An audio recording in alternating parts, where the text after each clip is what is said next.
షోలాపూర్ సభలో ఎప్పుడు పెట్టినంటే 1937లో పెట్టిండు. మతం మారడం వల్ల ఆత్మగౌరవం వస్తుందని ఆశించి చివరికి అటు ఆత్మగౌరవం దక్కక ఇటు లౌకికవాద రిజర్వేషన్ కోల్పోయి దళిత క్రైస్తవులు 2 పడవల మీద ప్రయాణం చేస్తున్నారని అభివర్ణించారు. ఇటు హక్కులు పోయినాయి, ఇటు గౌరవం పోయింది. హక్కులు పోయినాయి, అటు గౌరవం పోయింది.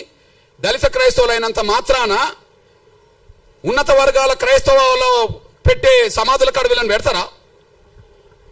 గౌరవం లేదు, అందులో మారిందని చెప్పి హక్కులు పోయినాయి.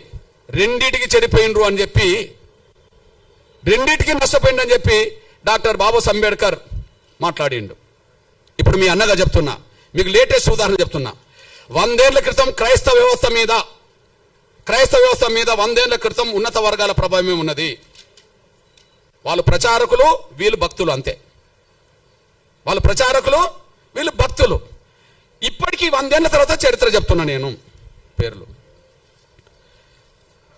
100 ఏళ్ల తర్వాత చరిత్ర చెప్తున్నా, వాళ్ళ పేర్లు. ఇప్పుడు చూడండి, చౌత ఈ తెలుగు నేలను క్రైస్తవ మత ప్రచారాన్ని 99% ప్రభావితం చేసే పెద్ద ఫాదర్ల పేరు, పాస్టర్ల పేరు, బ్రదర్స్ పేరు మీకు చదివి వినిపిస్తా. ఇలా ఒక్క దళితుడి పేరు చెప్తే నేను 100 ఏళ్ల క్రితం 4 పేరు చెప్పాను. 100 ఏళ్ల తర్వాత 10 మంది పేరు చెప్తా. ఒక్కసారి ఆ 10 మంది పేర్లు వినండి. బ్రదర్ అనిల్ కుమార్, వైఎస్ రాజశేఖర్ గారు అల్లుడు. బ్రదర్ అనిల్ కుమార్, వైఎస్ రాజశేఖర్ గారు అల్లుడు. చాలా గొప్ప ప్రచారకుడు, బ్రాహ్మణ్. ఓకే, ఆయన పెద్ద ప్రచారకుడు అని చెప్పి మా బ్యాచ్, ఆయన గొప్పోడు, గొప్ప ప్రచారకుడు అని చెప్పి వీళ్ళు వెళ్తారు.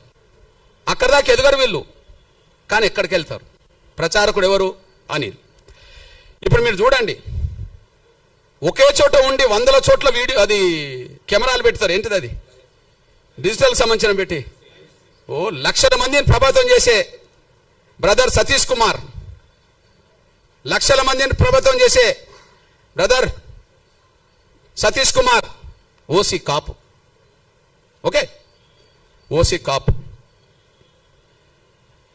బ్రదర్ కేఏ పాల్, ప్రపంచ సువార్థికుడే, మనందరూ తెలుసు. ఇక్కడ నుంచి ప్రపంచ దేశాలకు ప్రభావితం చేసే వ్యక్తి, Kapu. Okay, brother John Wesley, brother రాజమండ్రికి చెందిన జాన్ వెస్లీ, ఇతను మన మంగళి సోదరుడు, చాలా ప్రభావితం చేస్తున్నాడు, బీసీ.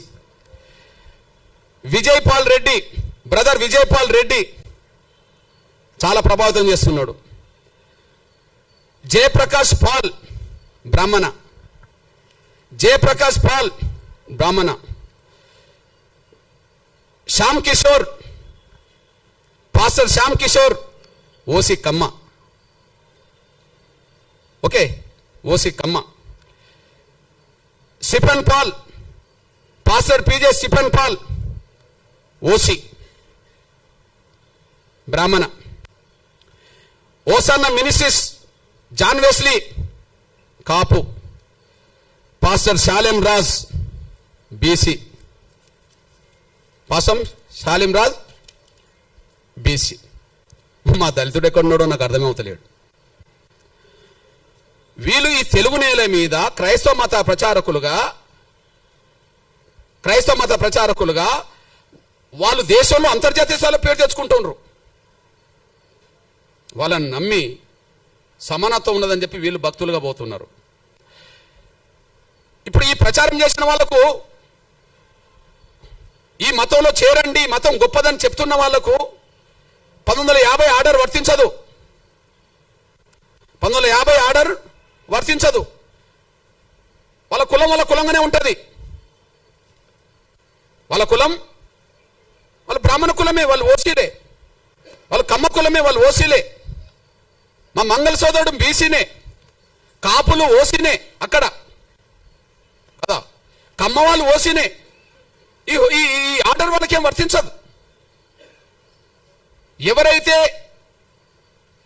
క్రైస్తవ మతం చాలా గొప్పదని ప్రచారం చేసి దూసుకెళ్తున్నారో, పేరు తెచ్చుకుంటున్నారో, ప్రతి ఆదివారం, శనివారం, శుక్రవారం ప్రతిరోజు ప్రార్థన పేరుతో దశమభాగం తీసుకుంటున్నారో,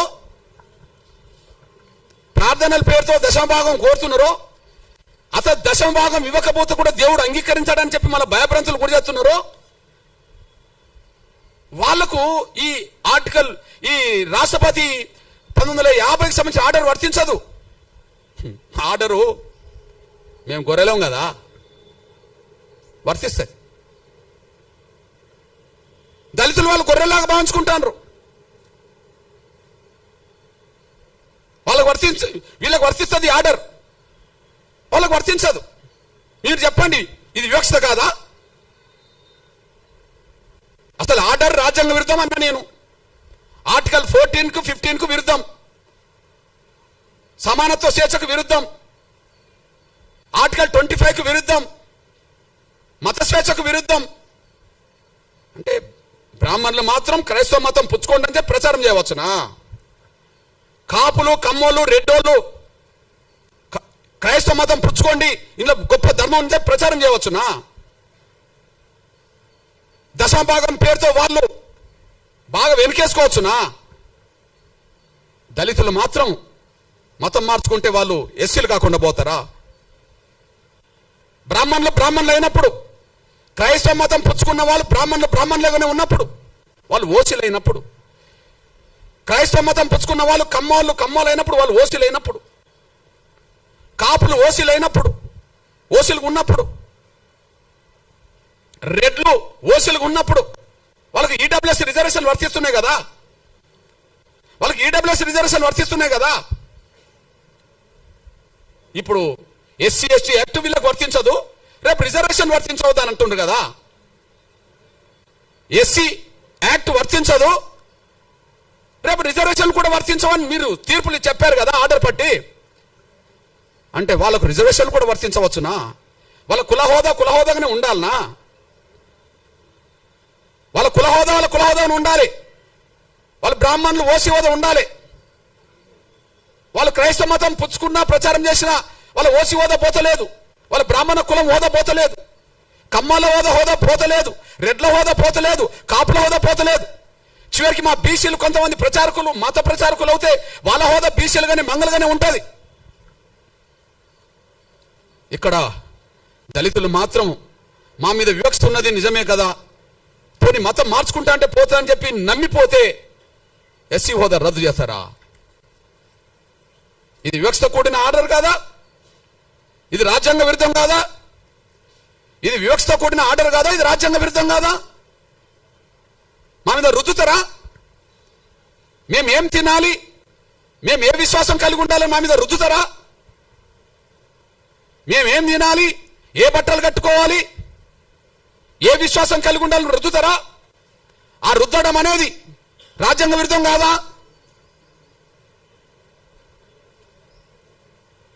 మత స్వేచ్ఛ లేదని, ఎవరు కూడా హిందూ ధర్మంలోనే ఉండాలని కుల వ్యవస్థ రద్దు చేసి ఆర్టికల్ 25 తొలగించండి, మాకు అభ్యంతరం లేదు. మత స్వేచ్ఛ వద్దు, అందరూ హిందువులుగానే ఉందాం, అందరూ సనాతన ధర్మాన్ని విశ్వసిద్దాం, అందరూ హిందువులుగానే ఉందాం, సనాతన ధర్మాన్ని విశ్వసిద్దాం. కుల వ్యవస్థ ఉండదు, కులాన్ని రద్దు చేస్తున్నామని చెప్పానండి. దాని ద్వారా మెజార్టీ ప్రజలు ఆర్టికల్ 25 ఉన్నా లేకపోయినా దాన్ని పట్టించుకోరు. మనకి ఇక్కడ అందరికీ స్వేచ్ఛ ఉంటే, అందరికీ గౌరవం ఉంటే,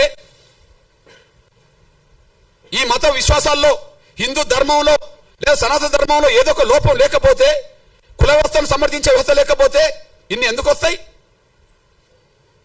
మనం విస్తరించలేకుండా పోయినాం, కానీ వాళ్ళు విస్తరించుకుంటూ ఇక్కడికి వచ్చేశారు.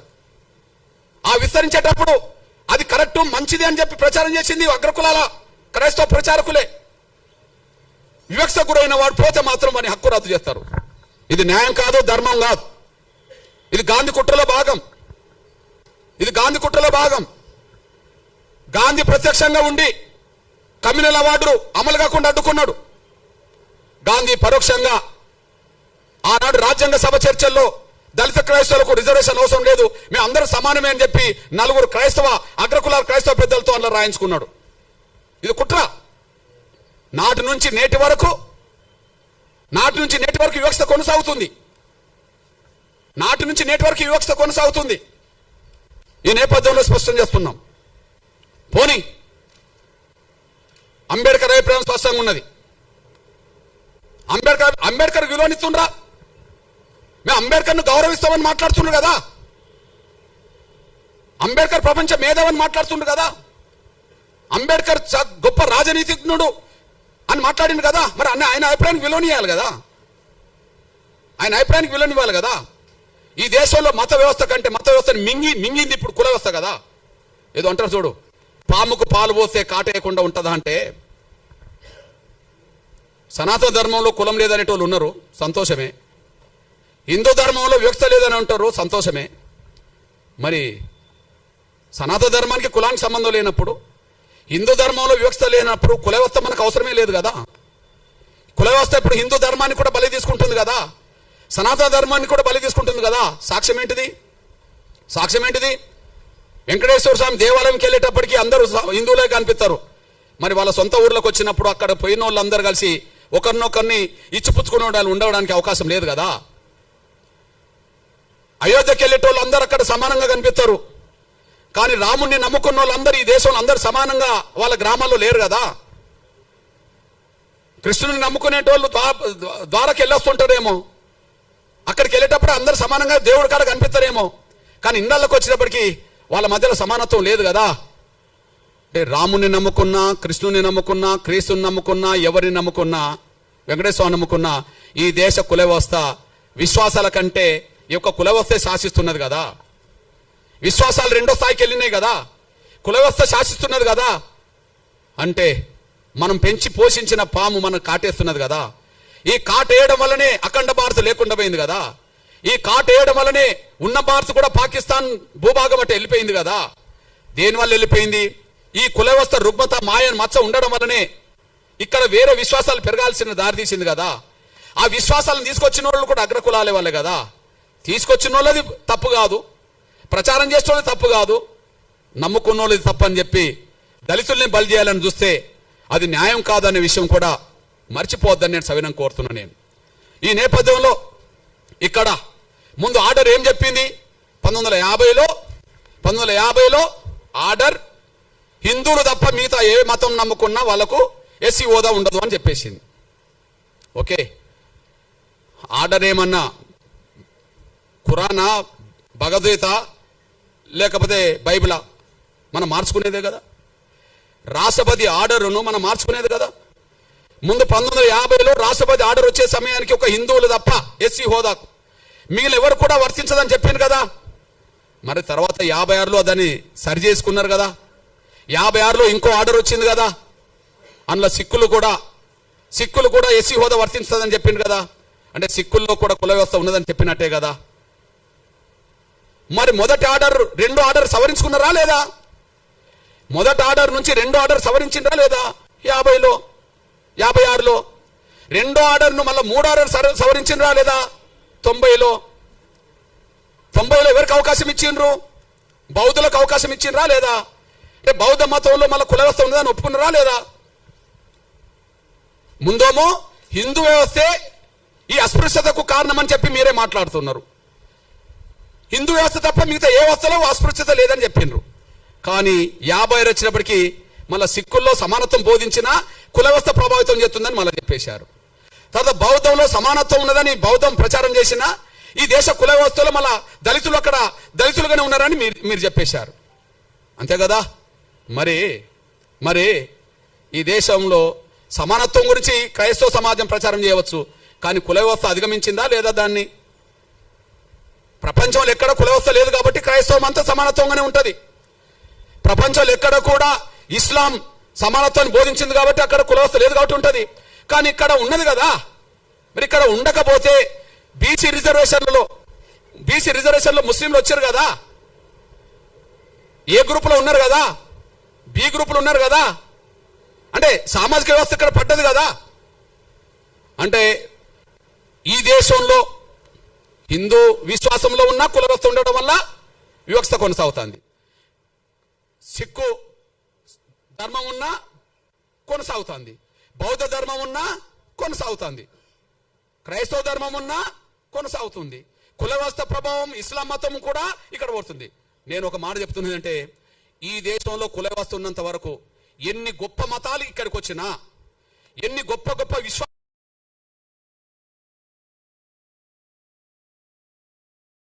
గొప్ప గొప్ప మతాలే కదా, చాలా గొప్ప మతాలని మనమే అంటున్నాం కదా.